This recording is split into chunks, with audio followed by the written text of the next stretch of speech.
to self. It seems that magical suggestion can be broken down into a very simple framework. The main point of it to giving an illusion of control to whoever the participant is. I'd say step one would be to issue a challenge and to see if the other person accepts the challenge. The challenge should be for them to imagine a particular image of your choice and for them to, with all their might, resist that image changing into another image, the other image also being of your choice. If they accept the challenge, then you've essentially already won, as long as you follow the remaining steps of the framework.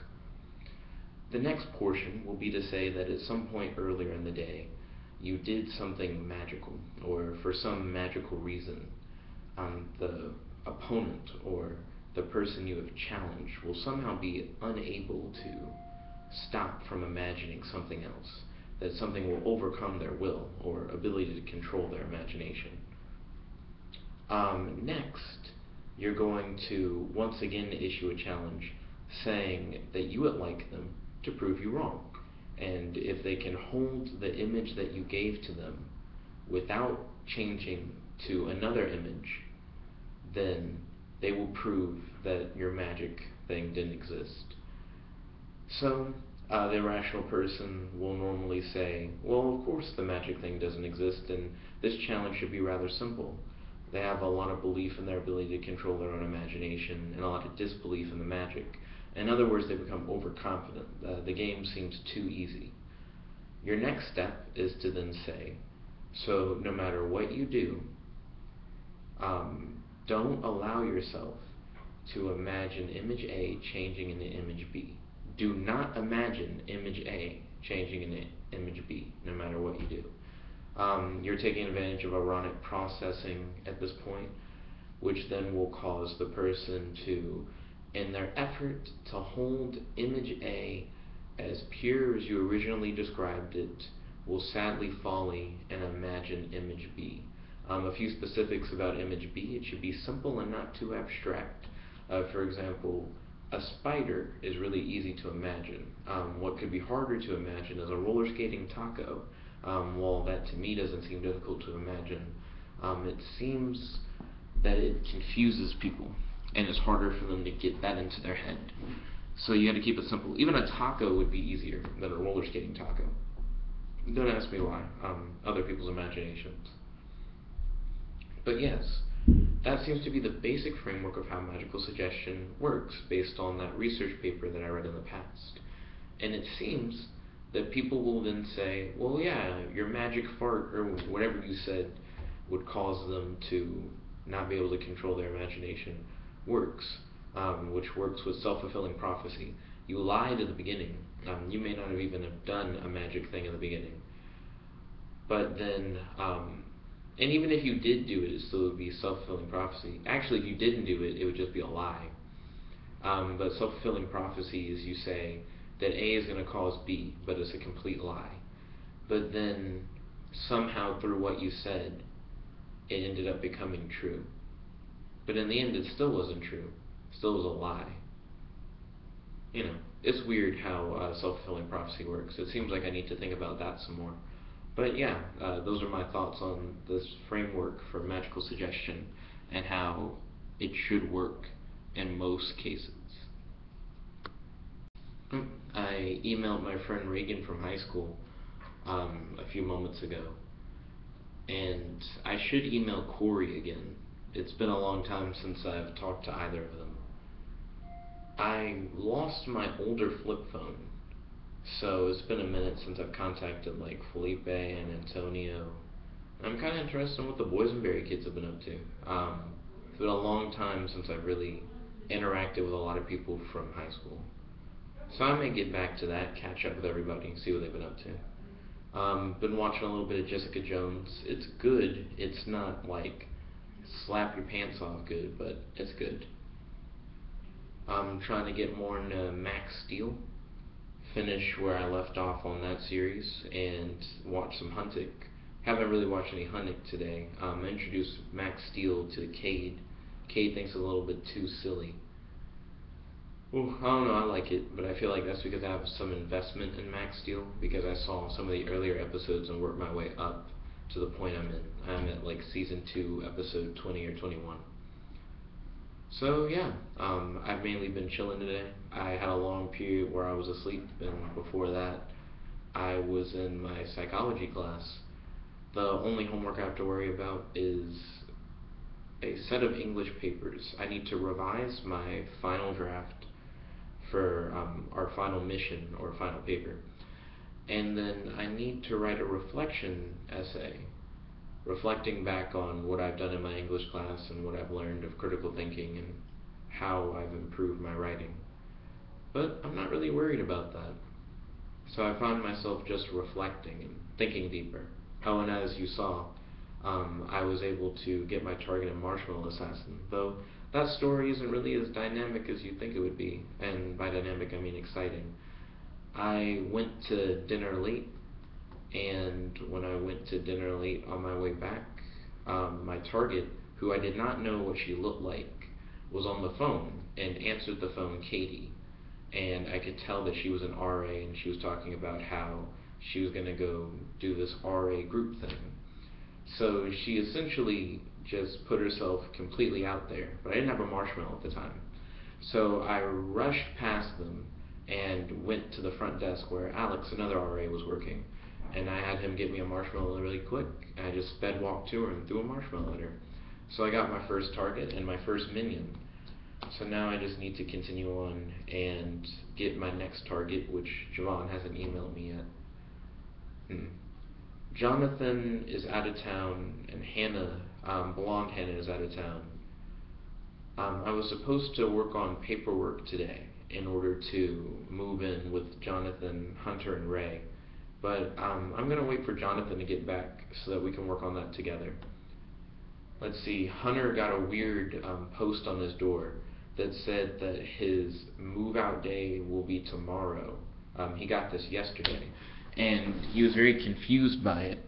And Jonathan thinks it might have been a prank, but he also thinks because Hunter plays League of Legends and gets really excited and has gotten multiple noise complaints, there's a possibility that he might have actually been evicted. Though I haven't heard any additional information about that. I hope the best for Hunter. Let's see. So yeah, right now I'm simply relaxing and thinking more about what's been going on and repeatedly dropping a marshmallow. Huh. So yeah, what have you guys been up to? Post in the comment section below and tell me what you guys think. And stay tuned for more content. I've noticed that not a lot of games, as far as I can tell, use random list generators. Random list generators are interesting concepts within themselves, and I feel like the way that I'm saying this is wrong. A list randomizer is what I really want to say. A random list generator would be a generator that generated random list. But a list randomizer, which is what I really mean to say, is something that takes the elements of a list and places them in a random order. I feel like a list randomizer would be perfect for storytelling games, whether single player or multiplayer storytelling games. Which, by the way, I don't feel like there are a lot of marketed single player storytelling games. But I feel like they could work, and they would work perfectly fine. For example, I noticed that Cyrun uses a dice system, but each of the different dice rolls you make corresponds to a possible action that could occur. And I find that funny because the dice are only important for picking something on the list. But if you had a list randomizer system where you essentially plug in all the possible elements and then it randomizes it for you and you pick whatever hits the top of the list, it would work in the exact same way as dice, but it's more direct. And it's also true randomness. And of course, random.org has a list randomizer, and I'm thinking about possibly creating a storytelling game that uses multiple lists, and you just plug the list into the list randomizer, and it'll choose what happens. And then by using the list randomizer, you'll be able to play through the game by putting the appropriate lists in the randomizer at the appropriate times, and then based on the result, continuing the story based on what was chosen in the list randomizer. But yeah, that means that I could make a series of games and just put rules on like what list you put in the randomizer and what you do based on what pops up. Could be self-explanatory based on the elements of the list themselves. So I can make up a game just by providing a set of rules and then a set of lists, and then a game could be played that way. So yeah, I find that rather interesting, and I'd like to see more games incorporate that. What do you guys think? Post in the comment section below, and stay tuned for more content. So, I read something interesting about a tribe of people who believe in magical thinking. So they believe in the existence of magic, and they have magic stones, and they believe that the magic stones have different effects on the real world. Now, a lot of people would say, well, that's preposterous, that doesn't make any sense. But I find it interesting the way that they go about it. They believe that magical stones can not only possess powers, but they can also lose powers or be powerless. So, let's say someone picks up a stone and wishes that it will rain, and then it rains outside. They would then be like, oh, this is a rain stone, and they would keep it with them. However, this tribe, if they were to in the future try and use the rain stone and wish for it to rain, and it not rain, they would then say, oh, well, the rain stone has no longer shown efficacy. It no longer seems to have any magical power, and they would essentially cast it aside. They would throw it away as a common rock. And I don't know. I don't feel like I've ever heard anything like that before, because it sounds like magic exists to them as long as there's like evidence, as long as they can find like a coincidence between them using the stone and the magical event. But as soon as that coincidence is broken, they no longer claim that the rock is magical, and they simply cast it aside. And that actually seems perfectly rational, to be honest. I know that seems odd to say that it's perfectly rational, but I don't know, it makes sense and doesn't make sense. If you already kind of believe that magic exists, you could say that that's a base irrationality, but let's ignore that. Let's say that you believe that things can cause other things to occur without there being a very clear causal relationship between the two. But you believe that relationship exists, and you've seen it before. You've held the rock, made the wish, and the actual event that you wanted happened. So what makes that interesting to me is that someone would say, oh, well, that's all based on coincidences and superstition, and that's stupid. But think about what rocks exist in their tribe that have been there for more than a decade. Like, if they had stones that they claim were magical, and you held them and you made a certain type of wish and it occurred, and it regularly occurred enough for them to have not thrown out a rock, that seems rather significant to me. That seems to actually be the way that you would study it if you were to study it in like a logical manner, which is why it seems less irrational to me. It's almost like if scientists discovered a meteorite, and whenever they held the meteorite, it rained. And the science way to look at it would be to continually conduct experiments, continually pick up the meteorite and see if it rains every time you do it. And then all you can do is kind of build up a correlation over time to see if that's how it worked. And of course you could like study it and try and figure out why it made it rain. But the correlation to me is the part that's really the cool part. I mean, it does, I suppose, matter how it works, but at the same time it really doesn't if all you want to do is make it rain and pick it up. So I find that to be a very logical way to use something that is seen as so irrational as magical thinking. What do you guys think about that?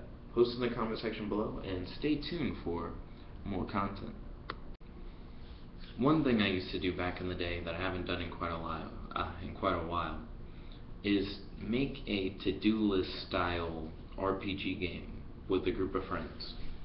So essentially the idea is, on one page I could write down all the steps you would need to do to win the game. Like, step 1, enter the village. Step 2, go to the shop. Step 3, find the stone. Step 4, like, etc., etc., etc. And while creating this list of epic tasks that have to be completed in order to beat the game, you end up creating a world.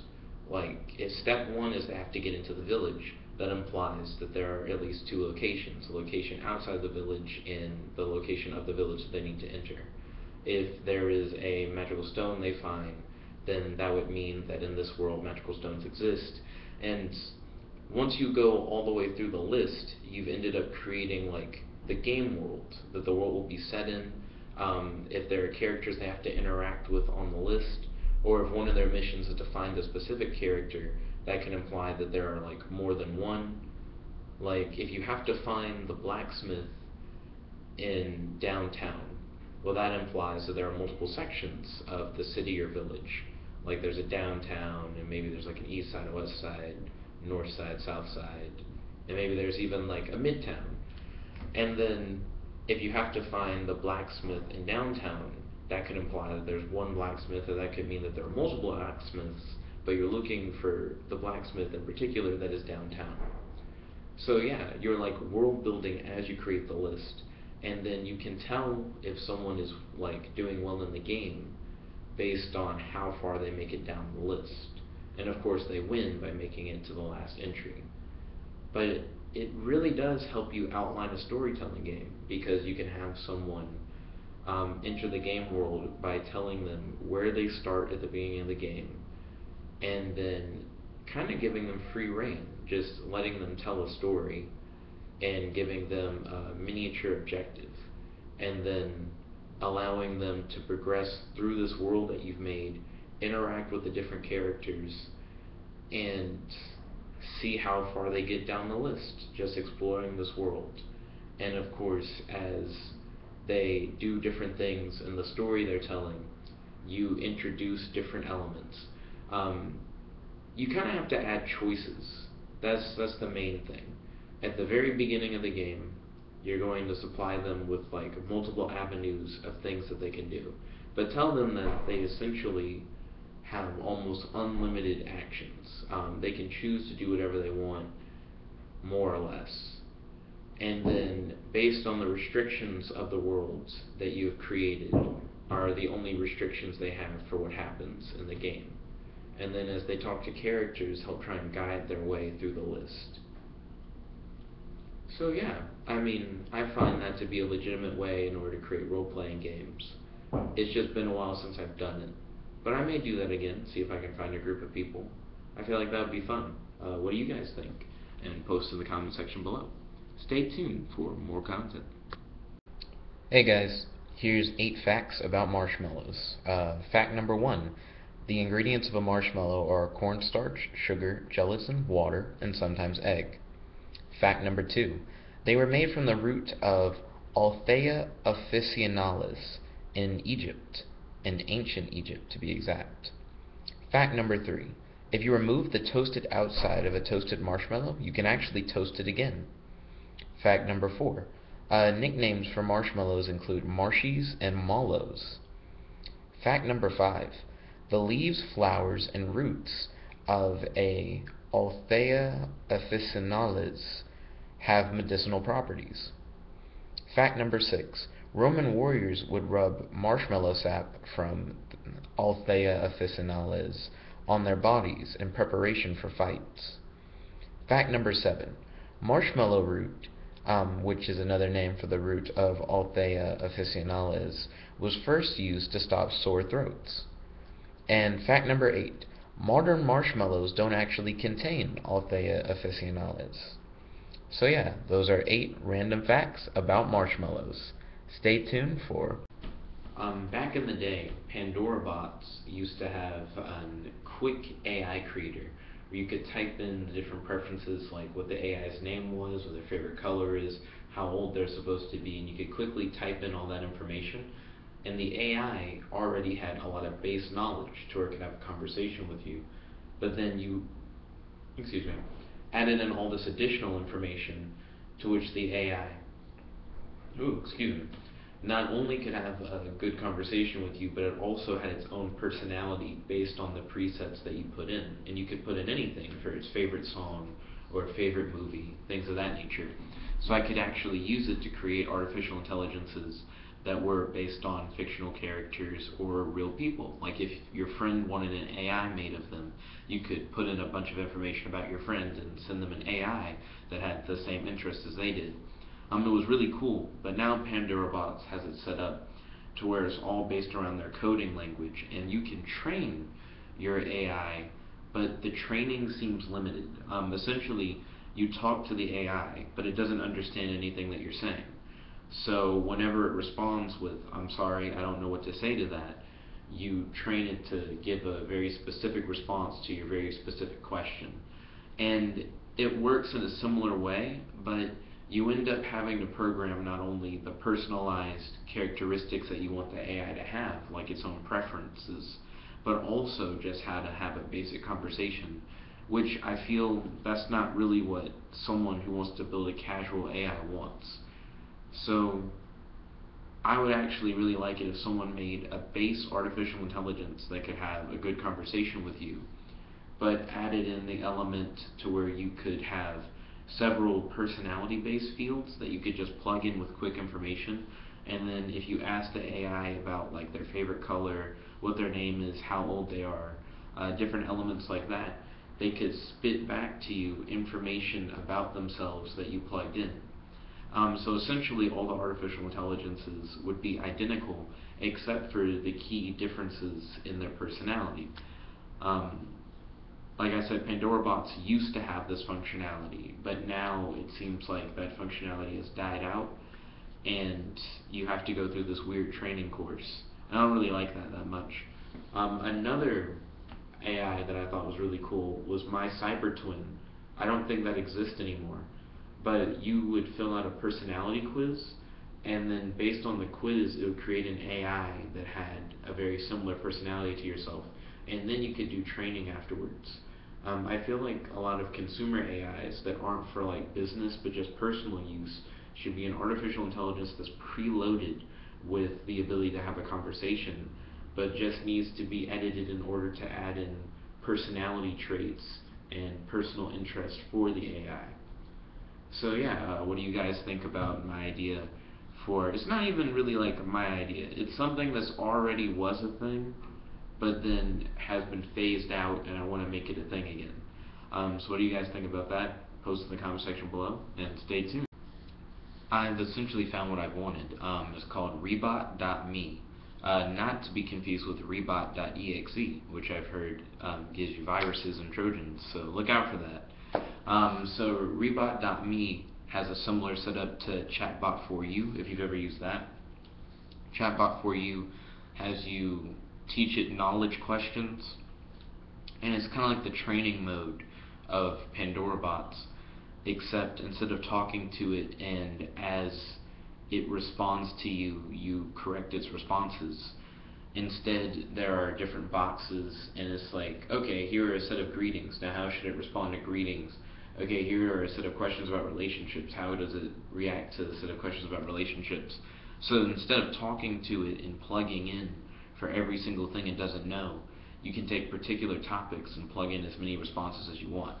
The cool thing about rebot.me though is that it has built-in conversation capability set up.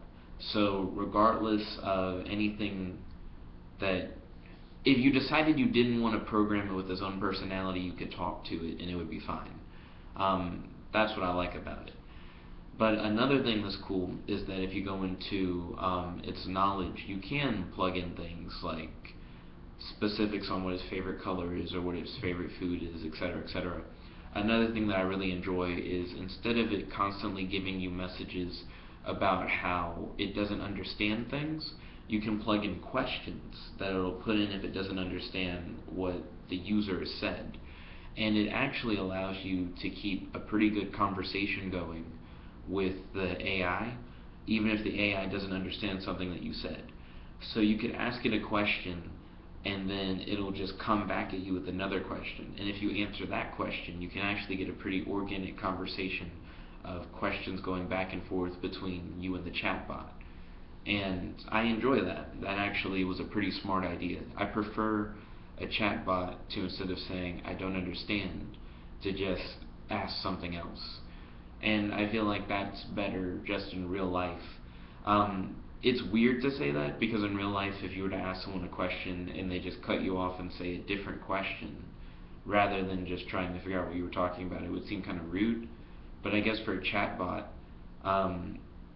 it allows it to move better.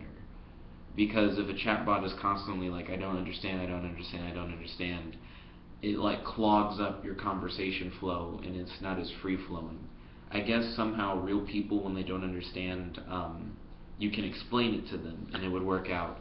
Well, with a chatbot, I suppose they lack that explainability, which I would actually really like to see a chatbot where if it didn't understand something, you could explain it to it and then it would forever understand what you were talking about.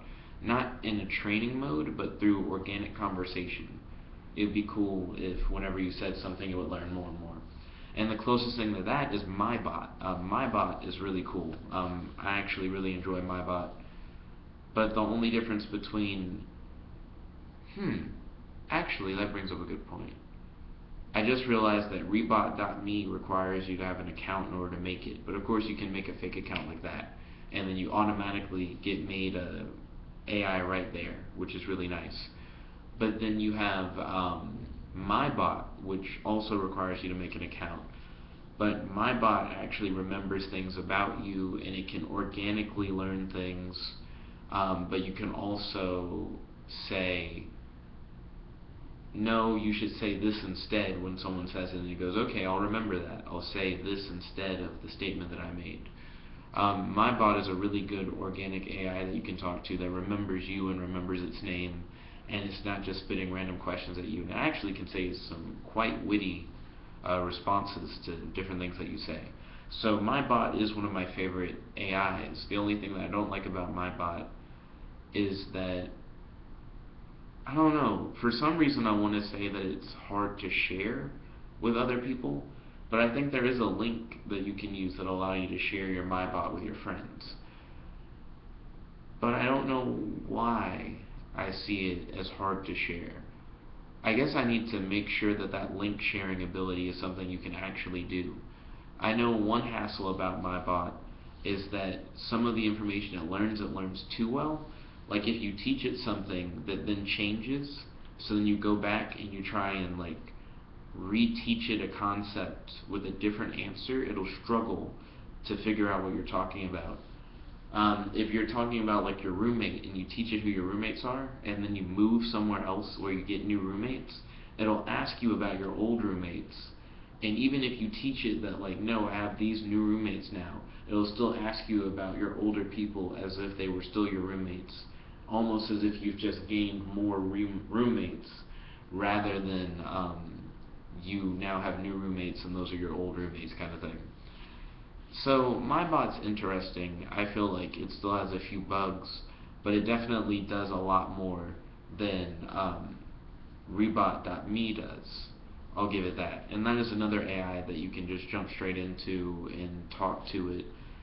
But it also has a lot of preconceived notions about itself, which I guess I find weird. I'd rather have an AI that didn't have a favorite color yet, but you could like convince it of a favorite color, rather than an AI that you got to name and you can teach it stuff, but it already has a pre-built-in personality. I thought that was cool for my first MyBot, and then for my second MyBot, I actually wanted to be able to control features about it, and then have it talk about its own features as if they were genuinely its features. I thought that was cool.